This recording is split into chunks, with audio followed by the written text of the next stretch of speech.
Здравствуйте, вы на канале Мир это просто. Меня зовут Алексей Борода, как, впрочем, и всегда. Сегодня мы наконец-то добрались до вот такой вот интересной вещи, оружия. Это сайга у нас 308-1. Сейчас расскажу предысторию, как сайга получилась, что это такое, какие бывают модификации, вообще зачем все это придумывалось и так далее. Начнем. Представим, господа, 70-е годы, Советский Союз. Значит, Союз Советских Социалистических Республик.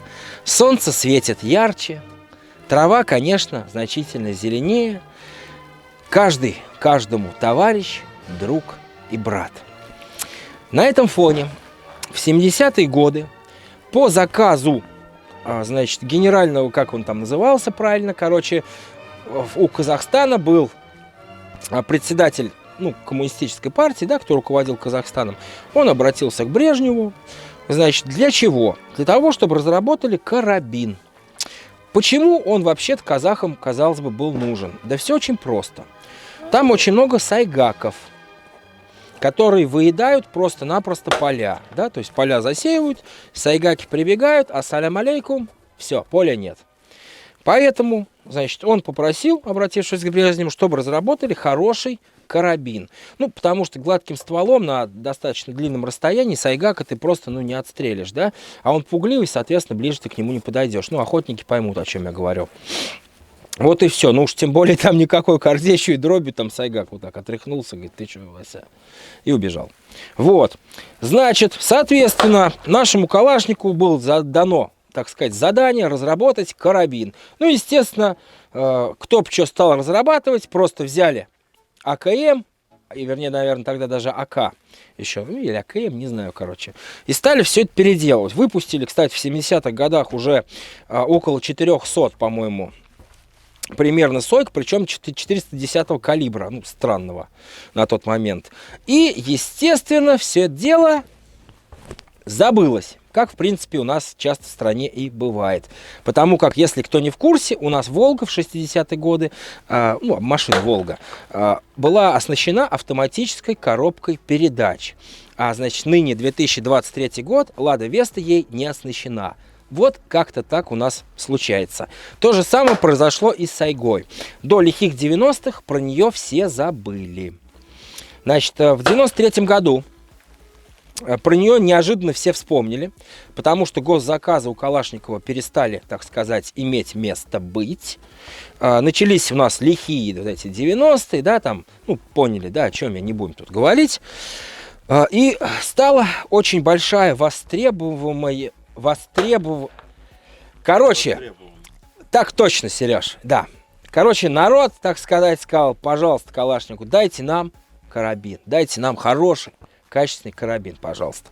И в 93-м году Калашников дал вот эти вот сойги все, но сначала они шли у нас гладкоствольные. А вот уже к концу 90-х пошли нарезные, настоящие карабины, которые также называются сайга. Вот здесь сейчас посмотрите вообще калибры, какие бывают, я вам их перечислю. Значит, сайга выпускается в калибре в нашем обычном 5,45 на 39. Дальше натовский калибр 5,56 на 45, это так называемый 223 калибр. Наш 7,62 на 39, обычный наш патрон от Калашникова. Зарубежный, кстати, вот этот патрон 308, это 7,62 на 51 гильза.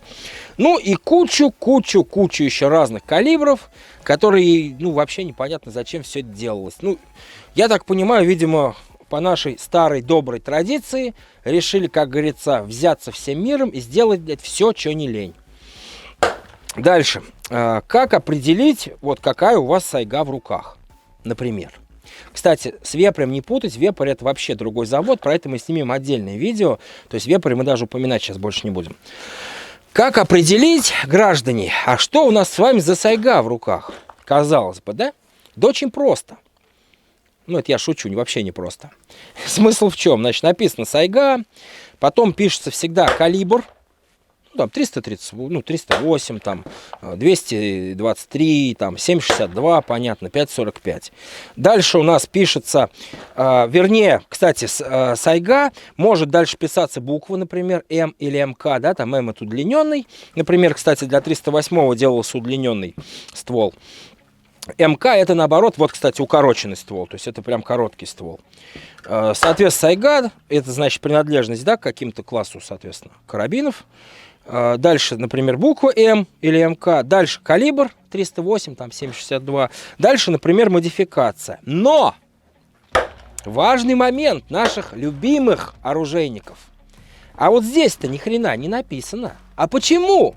Спросите вы меня, и сам я себя спрашиваю. Лех, борода, пожалуйста, почему?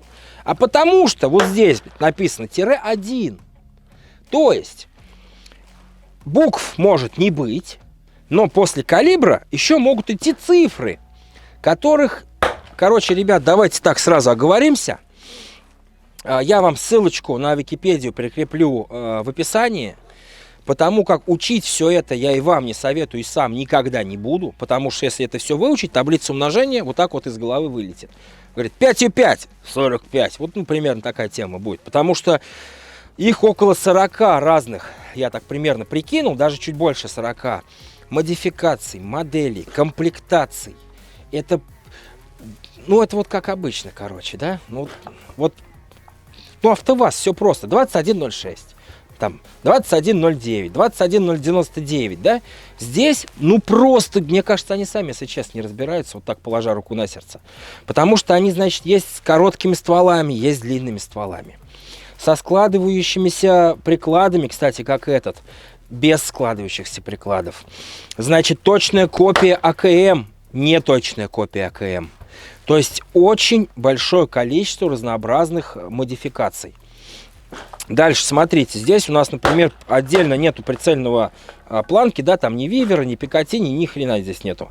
Ну вот таким образом коллиматор здесь закреплен. А также сойги бывают еще сразу с планкой. То есть, чтобы все было удобно. Вот, кстати, место для этого, господи, для фонаря. То есть, соответственно, цевье у нас и приклады могут быть деревянные, могут быть пластиковые, могут быть такие, могут быть сякие. Для этого, говорю, прикрепляю ссылочку. Кому интересно, полностью все почитайте. Ну, если вы решите, да, что-то покупать себе в ближайшее время или просто разобраться, примерно прикинув, что у вас вообще на вашем оружии написано. Вот, ребят, здесь у нас, соответственно, установлен ДТК закрытого типа, дульный тормоз-компенсатор, по-русски говоря. Коллиматор установлен, ну, я так понимаю, не очень дорогой. Спросим у хозяина, очень дорогой? Сколько? 10. Не очень дорогой. Средний. Есть дешевле, есть дороже. Скажем так, средний. Баночка тоже, вот этот ДТК стоит у нас 12 тысяч, да. Ну и вроде как... ну ручка помененная, понятно, не знаю, сколько стоит. И приклад поменен, он, кстати, тоже складной. Вот он, пожалуйста, легко складывается. То есть, это как раз комплектация 1 означает, что он коротенький. То есть, его перевозить с собой в машине, там, еще куда-то. Соответственно, ДТК, если открутим, он, прикиньте, он такой будет. Вот. То есть, очень удобная вещь. При этом это 308 калибр, да, повторимся, это 7,62 на 51. Это мой самый любимый калибр, и это очень серьезный калибр. Сейчас мы вам пулю покажем. Да, вот у нас, соответственно, патрон 7,62 на 51. Вы посмотрите, какой он огромный, по-русски говоря. То есть, тут много пороха, скорость очень хорошая. Ну, то есть, это кошмар вообще. И как я люблю, наконец-то можно почувствовать хоть какую-то отдачу.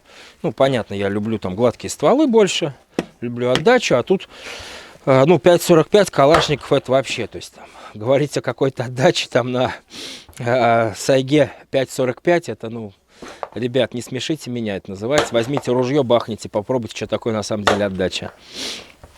Вот, в принципе, и все. То есть, по своей сути, это автомат Калашникова АКМ.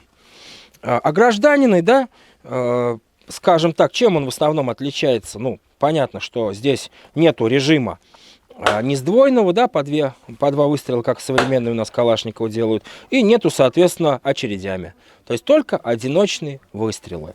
В принципе, коробка, все строение, опять же, там, сейчас рисуночку здесь посмотрите. Вот, ну, все то же самое, плюс-минус. Понятно, что там были небольшие доработочки. По стволам здесь были вопросы первое время, кстати говоря. Ну, понятно. Взяли, грубо говоря, автомат Калашникова, огражданили его, а автомат, он не имеет задачу, да, как там охотничий карабин, стрелять там на 500 метров точно. Ну, надо понимать, ребят, что автомат Калашникова был разработан как изумительное оружие, но ведущий огонь, скажем, не очень прицельный, да, такую стену огня делающий. А тут решили сделать карабин. Понятно, у них там возникли некоторые нюансы, некоторые вопросы. Вепрь, кстати, все-таки, еще раз вернемся к нему, огражданенный АКМ, с боевыми стволами. Единственное, крим-метка ставится. Что такое крим-метка? Это криминалистическая метка. Для чего? Для того, чтобы потом по пуле плюс-минус криминалисты могли вычислить, да, если какое-то противоправное действие было совершено из оружия, то есть они хотя бы делают выборку там, ну, например, там из 10, из 20 стволов. Ну, уже там не из 1000, да? То есть примерно плюс-минус. То есть здесь во всех гражданских карабинах всегда стоят крим-метки. Бытует много разных мнений. У нас с Григорием Санычем, с хозяином, да, ранчо. Мы, кстати, на ранчо. У нас с ним там было большое видео про Мосинки. Там, кому интересно, вот здесь вот ссылка и в описании. Посмотрите. Вроде как крим-метка особо не влияет. У нас завелся рядом, пожалуйста, трактор. Зима, холода, одинокие дома. Песня Андрея Губина, пожалуйста. Психанул. Бывает. Вот, что, сейчас постреляем, попробуем. Блин, ну а что тут пробовать? С Калашниковых стреляли все, кто не стрелял, очень рекомендуем пострелять, потому что для нас это как, ну как сказать, национальная идея, что ли, да, то есть какая-то вот, ну, каждый мужчина, живущий в Российской Федерации, в России, в странах СНГ в наших, да, ребят, потому что меня смотрит много наших казахов, ребят, привет, много казахов смотрит, белорусов, ребят, всем привет. Кто не пробовал, обязательно попробуйте. В тирах во всех, в стрелковых клубах всегда вы найдете, ну, по крайней мере, 5.45 и 7.62, так точно. Вот, 308, как говорит Григорий, вопросы. Поехали. Ребят, напоминаем про безопасность, не забывайте. То есть правила стрелка, да, 4 пункта всего очень важных, они там в описании, посмотрите. То есть, ну, условно говоря, во-первых, к любому оружию мы относимся как к заряженному. Это что означает, проговорим? Это значит, что не надо оружием вот так вот тыкать. Даже если у вас магазин там отстегнут, да, или там в гладком стволе там открытое дуло. Второй момент. Я всегда знаю, куда я направляю оружие. Что за, ну, перед мишенью, что за мишенью. Соответственно, да, то есть вы должны рассчитывать, что за мишенью может быть кто-то бегать, там, я не знаю, там, что может происходить. То есть в этот момент. Третье. Кладу палец на спусковой крючок только перед непосредственно выстрелом.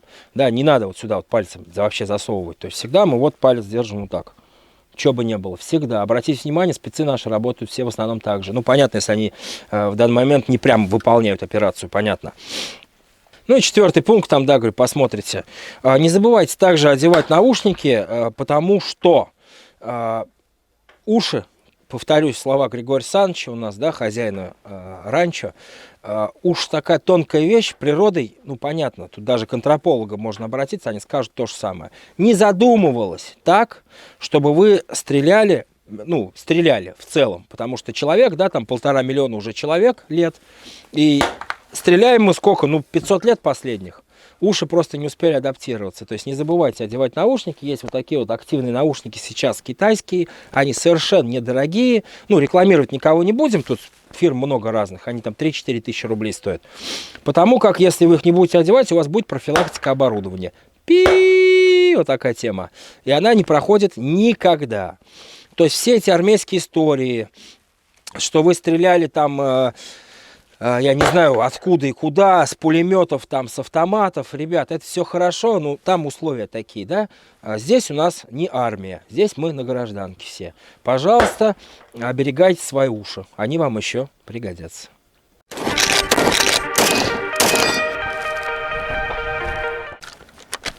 Да. Ну, вроде ничего. Вроде вставился.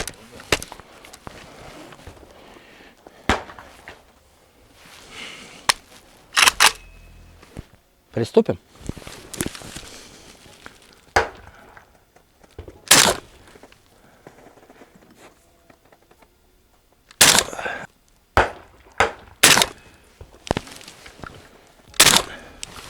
Ну а какие тут ощущения? 308 калибр, АКМ, скажем так, огражданенный. Приятные ощущения. Отдача более-менее чувствуется. Но при этом все равно отдача такая, что ее выдержит и девочка, и мальчик, и мужчина, и женщина. То есть кто угодно. Единственное скажу, оно тяжелое. Надо понимать, да, что под 308 калибр тут некоторые изменения были внесены, да, там более толстый ствол, как бы странно это ни звучало. Магазин сам, да, не забывайте, у вас заряжен, там патроны, они сколько-то весят. Плюс коллиматор, плюс у нас еще баночка здесь накручена, ДТК, а не баночка закрытого типа. Поэтому, ну, ребят, вот такая тема, то есть тяжелое оно само по себе, за счет этого, понятно, оно компенсирует отдачу. Вот, что тут еще-то? Ну, классно, классно. То есть обычный АКМ огражданенный, просто более тяжелый, более массивный патрон, мощный. Вот и все. Что тут еще скажешь? Классная вещь, повторюсь, эта модификация, она у нас коротенькая. Очень удобно для перевозки, очень удобно для транспортировки в машине, да даже на мотоцикле на самом деле. Я вот мотоциклист, понятно.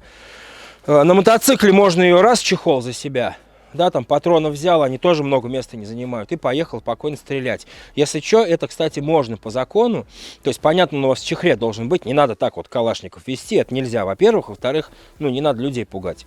Спокойно раз убрали, все, у меня, кстати, парень в Москве так ездит, у него 7,62, правда, ну, обычный, под АКМ сделанный, так прям, ну, прям под настоящий. Вот, класс, вот, завершаемся, что... Всем добра мы желаем. Не забывайте правила стрелка.